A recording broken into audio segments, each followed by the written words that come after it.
Perbedaan tes SIM di Indonesia dan di luar negeri, biaya hingga puluhan juta. Surat izin mengemudi atau SIM wajib dimiliki oleh setiap warga negara yang menggunakan kendaraan bermotor. Jika sudah memiliki SIM, berarti Anda sudah mempunyai izin dan dinyatakan layak untuk mengemudikan kendaraan. Di Indonesia, untuk mendapatkan SIM, syarat utama yang harus dipenuhi yakni sudah berusia minimal 17 tahun dan memiliki KTP, dan kemudian akan melakoni serangkaian tes. Lantas, adakah perbedaan tes dan pengajuan SIM di Indonesia dan di luar negeri? Berikut kami sajikan penjelasannya. Lembaga pembuat SIM.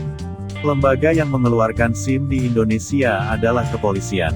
Jika kita ingin membuat SIM, maka pengumpulan berkas yang diperlukan serta tes lapangan akan dilakukan di kepolisian.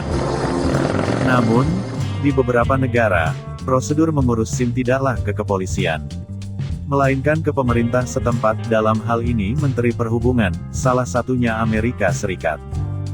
Bagi warga negara Amerika Serikat yang ingin mengurus SIM, harus melalui Department of Motor Vehicles. Proses yang harus dilalui yakni 1. Daftar online lebih dulu. 2. Menunggu panggilan untuk datang ke departemen pemerintahan tersebut. Biaya pembuatan SIM. Biaya membuat SIM di Indonesia hanya ratusan ribu rupiah. Beda halnya dengan di luar negeri yang bisa mencapai puluhan juta rupiah. Seperti di negeri Sakura, Jepang.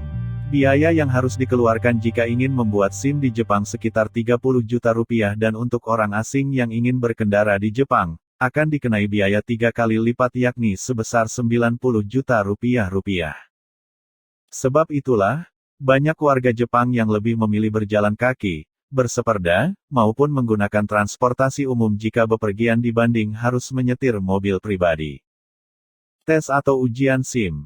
Pada bagian tes atau ujian SIM, tak ada perbedaan mencolok antara Indonesia dengan negara lain. Ujian SIM terdiri dari macam ujian tulis dan ujian praktik. Untuk ujian psikologi, beberapa negara ada yang menyertakan dan ada juga yang tidak. Pada umumnya, ujian tulis di beberapa negara terdiri dari pertanyaan seputar teori mengemudikan mobil. Bila Anda lolos dalam ujian tulis tersebut, Anda bisa melaju ke tahap berikutnya, yaitu tes kesehatan, praktik mengemudi, dan seminar lalu lintas.